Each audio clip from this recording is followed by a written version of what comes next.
Matatag Curriculum, Araling Panlipunan, Grade 4. Quarter 1, Aralin 3. Ang Pambansang Teritoryo.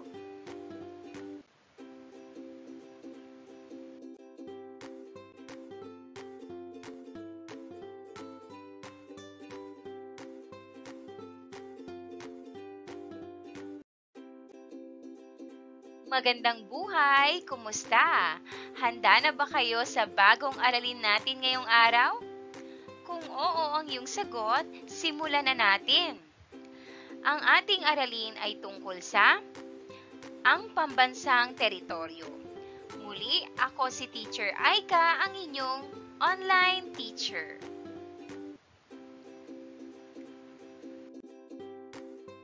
Mga kasanayan at layuning pampagkatuto. Una, natatalakay ang konsepto ng bansa. Nasasabi ang kahulugan ng hangganan at teritoryo. Natutukoy ang hangganan at lawak ng teritoryo ng Pilipinas. Ikalawa, naipaliliwanag ang mga saligan ng lawak at hangganan ng teritoryo ng Pilipinas. Natutukoy ang teritoryo ng Pilipinas ayon sa kasaysayan at saligang batas. Natatalakay ang teritoryo ng Pilipinas gamit ang iba't ibang batayan gaya ng kasaysayan at saligang batas.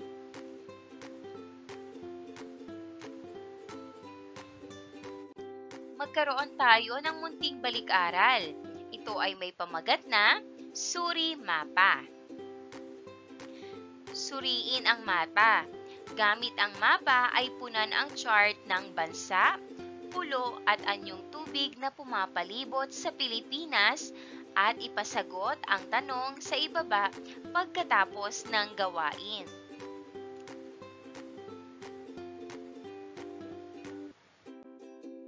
Narito ang mga kasagutan. Sa hilaga, bansa, Taiwan. Pulo, Batanes, Batanes Islands. Anyong tubig, kipot ng Bashi o Bashi Channel. Para naman sa timog, bansa, Malaysia, partikular na ang Sabah. Pulo, Borneo, ang bahagi ng Sabah at Sarawak. Anyong tubig, Dagat Sulu o Sulu Sea.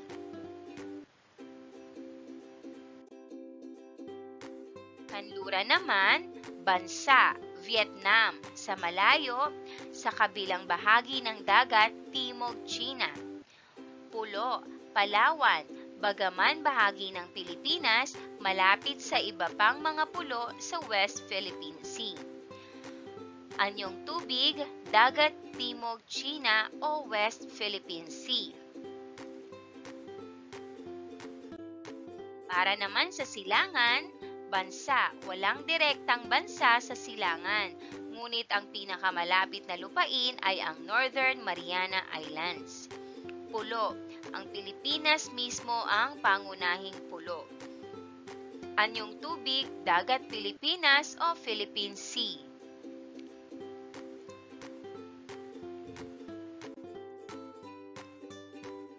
Bakit nga ba mahalagang matukoy ang relatibong lokasyon ng Pilipinas? Narito ang sagot. Mahalaga ang pagtukoy sa relatibong lokasyon ng Pilipinas dahil ito ay tumutulong upang maunawaan ang estratehikong posisyon ng bansa sa mundo na nakakaapekto sa kalakalan, seguridad, at relasyon sa ibang bansa. Ang tamang kaalaman sa lokasyon ay nagbibigay daan sa mas epektibong pagplano sa mga polisiya at pangangalaga sa likas na yaman.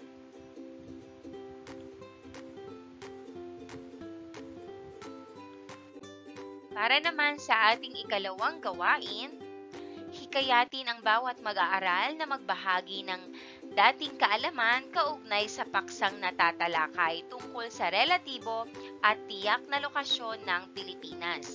Narito ang mga hakbang sa pagsasakatuparan ng estratehiyang ito. Una, bumuo ng pambungad na katanungan tungkol sa natatalakay na paksa, relatibo at tiyak na lokasyon ng Pilipinas. Ano ang iyong nalalaman tungkol sa sumusunod na mga salita o pahayag? Lokasyong relatibo, tiyak na lokasyon, mga bansa at katubigan sa hilaga, timog, kanluran at silangang bahagi ng Pilipinas, latitude at longitude.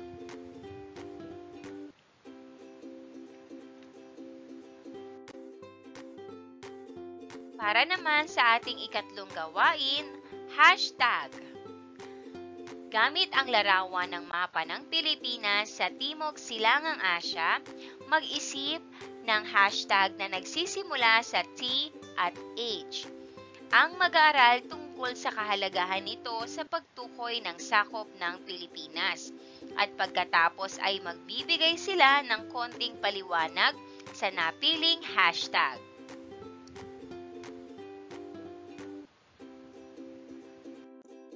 Maaaring sagot sa hashtag T. Hashtag tunay na tahanan. Hashtag timbang ng tadhana.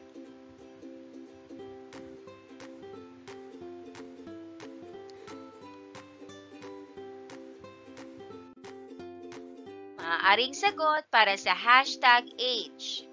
Himpilan ng historya. Hashtag hangganan ng himpapawid.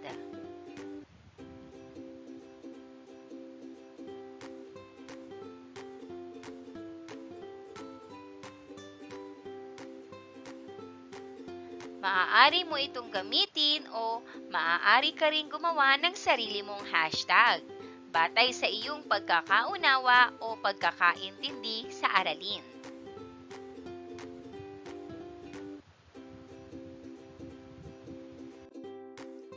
Para sa gawain bilang 4, pagbuo ng salita. Panuto, tukuyin ang mga konsepto tungkol sa aralin. Gawing gabay ang mga letrang nasa loob ng kahon upang matukoy ang mga konsepto.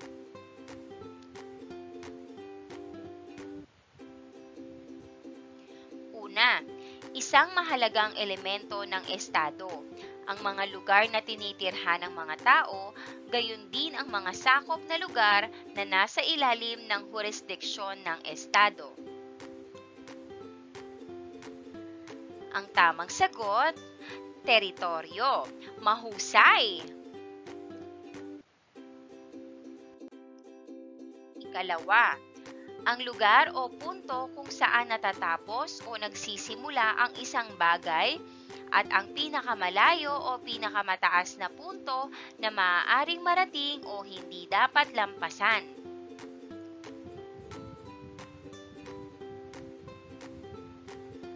Ang tamang sagot, hangganan. Mahusay.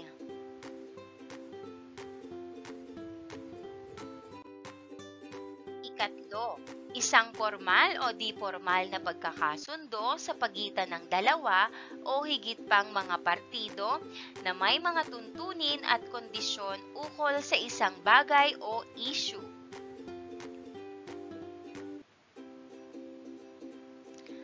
Ang tamang sagot, kasunduan. Mahusay.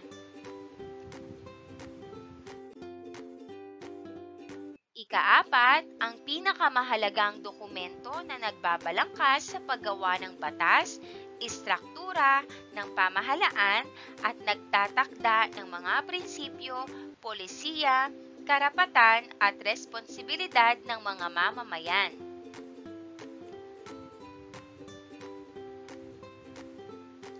Ang tamang sagot, saligang batas. Mahusay.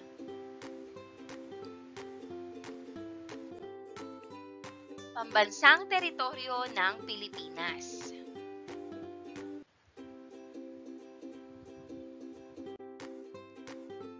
Ang teritoryo ay tumutukoy sa sukat ng lupaing saklaw ng jurisdiksyon ng isang bansa o estado. Kasama rito ang mga taglay na ilog at mga lawa, bahagi ng dagat na nakapaligid sa kalupaan, at mga kalawakang itaas na katapat nito.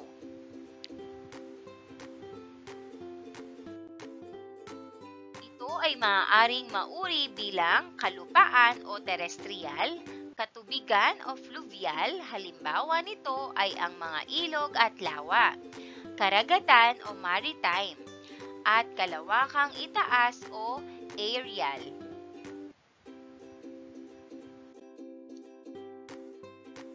Ang Pilipinas ay isang kapuluan o arkipelagong binubuo ng malalaki at maliliit na mga pulo. Ito ay matatagpuan sa Timog Silangang Asya at may lawak na lupaing 300,000 kilometro kwadrado.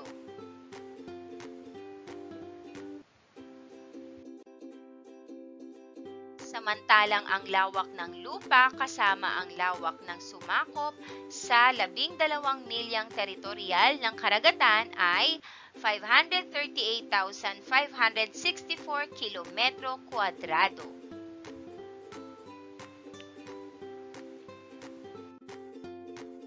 Sa pangkalahatan, ang kabuuang lawak ng lupa at Exclusive Economic Zone or EEZ nito ay 1,208,986 kilometro kwadrado.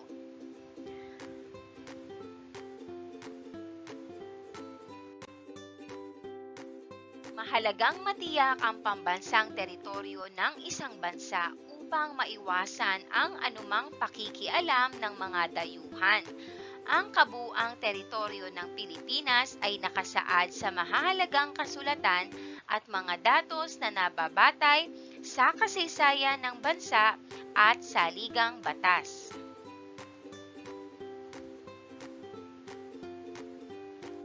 Talakayin natin ang teritoryo ng Pilipinas ayon sa kasaysayan. Ang kasalukuyang hangganan at sakop ng Pilipinas ay nasasaad sa iba't ibang dokumento tulad ng Treaty of Paris ng United States at ng Spain noong ika-10 ng Disyembre 1898, kasunduan sa Washington sa pagitan ng Espanya at Estados Unidos noong ika-7 ng Nobyembre 1900s, at kasunduan sa pagitan ng Estados Unidos at Britanya noong ika-2 ng Enero 1930.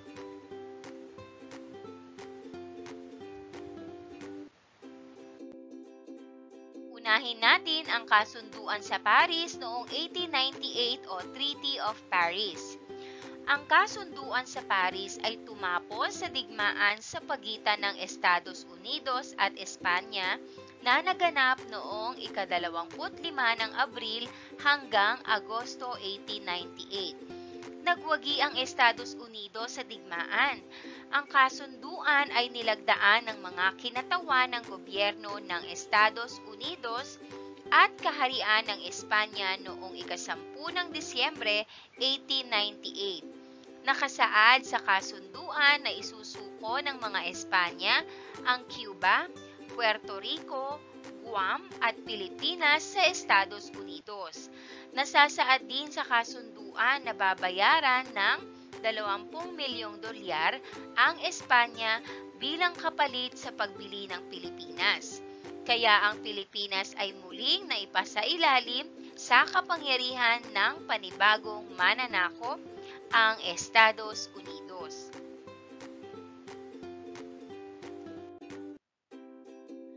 Kasunduan sa Washington o Treaty of Washington. Muling nakipagkasundo ang Estados Unidos sa Espanya na magbayad ng 100,000 dolyar upang maisama ang pulo ng Cagayan, Mapun, Sibuto at Sulu, maging ang malalapit na baybayin ng Borneo sa teritoryong isinuko ng Espanya sa Estados Unidos. Ang kasunduan ay nilagdaan noong ika-7 ng Nobyembre 1900s.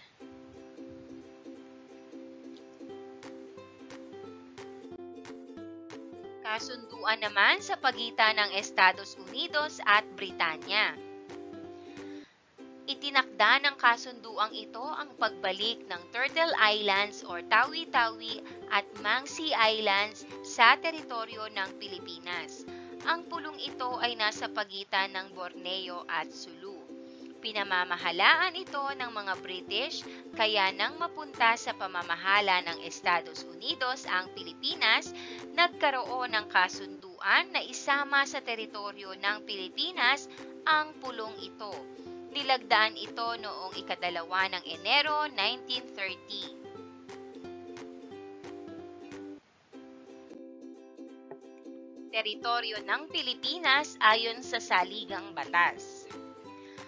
Nakasaad sa Saligang Batas ng 1987 ang hangganan at sakop ng teritoryo ng Pilipinas.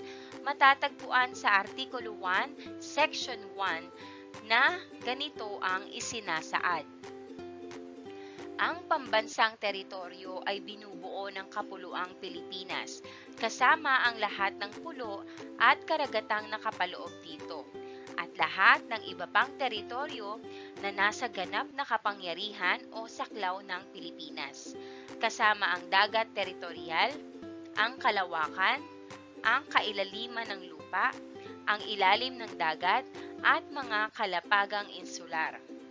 Ang iba pang lugar na submarina, ang karagatang nakapaligid, nakapagitna at nag-uugnay sa mga pulo ng kapuluan, maging anuman ang lawak at sukat ay bumubuo sa panloob na karagatan ng Pilipinas.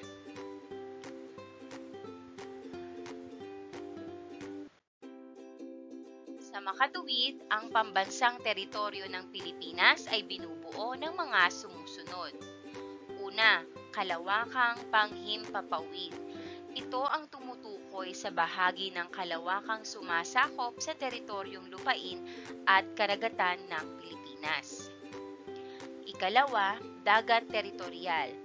Bahagi ng dagat na sumasaklaw ng 3 milya palabras papuntang dagat. Ito ang hangganan ng bansa. Ikatlo, ilalim ng dagat.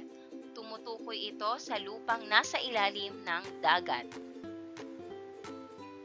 Ikaapat, kailaliman ng lupa. Tumutukoy ito sa lupang nasa ilalim ng kapuluan. Ikalima, mga dagat na napapaloob sa Pilipinas. Sumasakop ito sa lahat ng mga dagat na nasa pagitan at nag-uugnay sa lahat ng pulo, maging anuman ang lawak at sukat. Ika-6 ay ang kalapagang insular.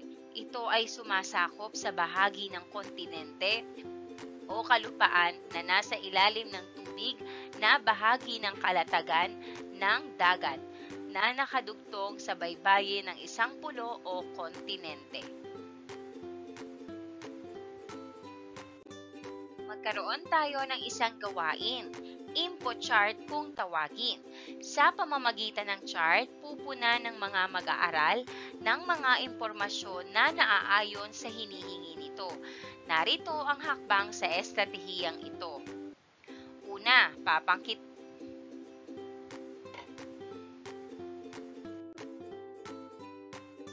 Narito ang isa pang gawain, teritoryo ng Pilipinas ayon sa kasaysayan.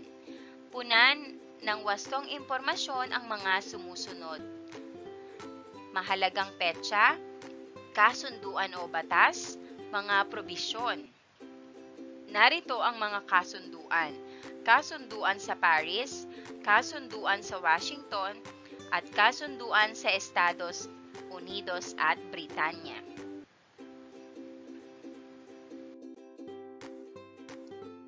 Narito ang sagot. Mahalagang petsa, ika-10 ng Disyembre 1898. Kasunduan sa Paris. Sa kasunduang ito, ipinagkaloob ng Espanya sa Estados Unidos ang Pilipinas sa halagang 20 milyong dolyar. Sunod naman ay ang mahalagang petsa, ika-7 ng Nobyembre 1900s. Ang kasunduan kasunduan sa Washington. Nagkaroon muli ng kasunduan ang Espanya at Estados Unidos kung saan sa pagkakataong ito nadagdag ang Cagayan, Sulu at Cebu sa teritoryo ng bansa. Ang ikatlo naman ay nilagdaan noong ika-2 ng Enero 1930 at ito ay ang kasunduan sa pagitan ng Estados Unidos at Britanya. Ipinahayag dito ang mga hangganang sakop ng Pilipinas, kaugnay sa hangganan ng Hilagang Borneo. Ipinahayag din sa kasunduan ang Mansi at Turtle Islands ay sakop ng kapuluan ng Pilipinas. Ikalawang chart, teritoryo ng Pilipinas batay sa Saligang Batas. Saligang Batas at ano ang isinasaad dito? Narito ang kasagutan. Saligang Batas ng 1987, Artikulo 1, Section 1. Isinasaad dito na ang pambansang teritoryo ay binubuo ng kapuluang Pilipinas kasama ang lahat ng pulo at karagatang nakapaloob dito, at lahat ng iba pang teritoryo na nasa ganap na kapangyarihan o saklaw ng Pilipinas, kasama ang dagat teritorial, ang kalawakan, ang kailaliman ng lupa, ang ilalim ng lupa, ang mga kalapagang insular, ang iba pang lugar submarina, ang karagatang nakapaligid, nakapagitna at nag-uugnay sa mga pulo ng kapuluan, maging anuman ang lawak at sukat ay bumubuo sa panloob na karagatan ng Pilipinas.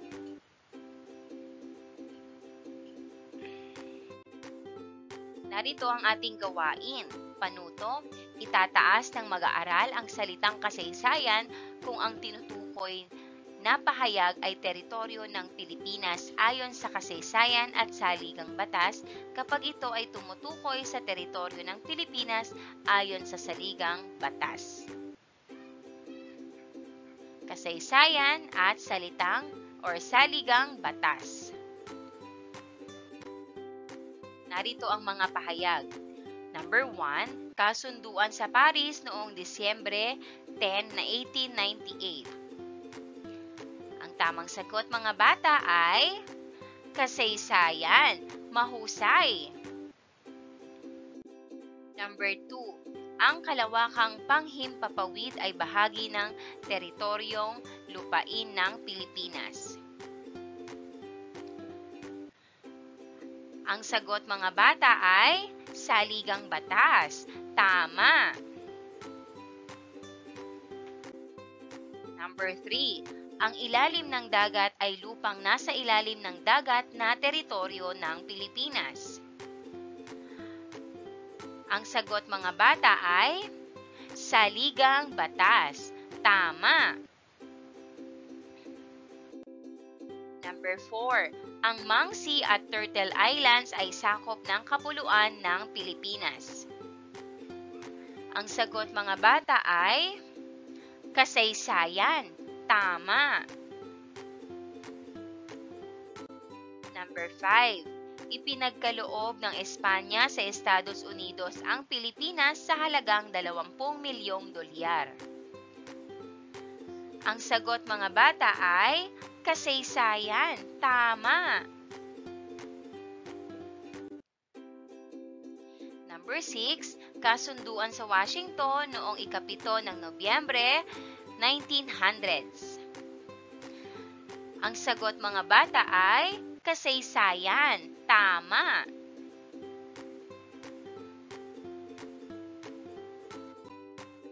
Number 7. Ang dagat teritorial na sumasaklaw sa 3 milya palabras papunta sa dagat ay hangganan ng bansa. Ang sagot mga bata ay saligang batas. Mahusay. Number 8. Ang kailaliman ng lupa na lupang nasa ilalim ng kalupaan ay teritoryo ng Pilipinas. Ang sagot mga bata ay saligang batas. Tama. Number Number 9, lahat ng pulo at karagatan na kapaloob sa Pilipinas ay nasa kapangyarihan ng Pilipinas. Ang sagot mga bata ay saligang batas. Tama. Number 10, kasunduan sa pagitan ng Estados Unidos at Britanya noong ika-2 ng Enero 1930. Ang sagot mga bata ay kasaysayan. Tama.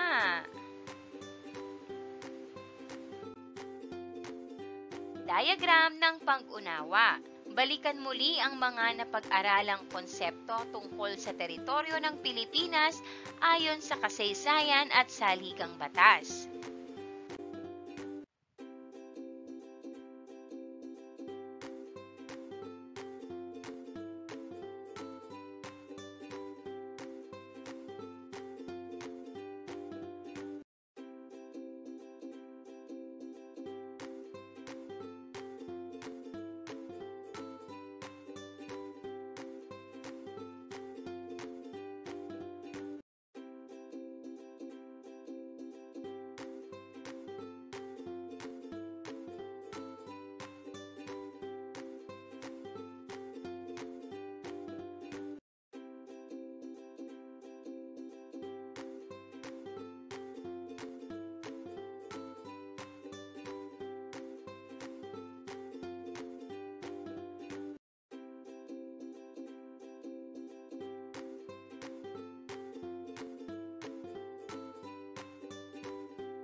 Maraming salamat sa panonood. Huwag kalimutang i-like at mag-subscribe para sa higit pang educational content. I-click ang bell icon para ma-update ka sa ating mga bagong video. Salamat!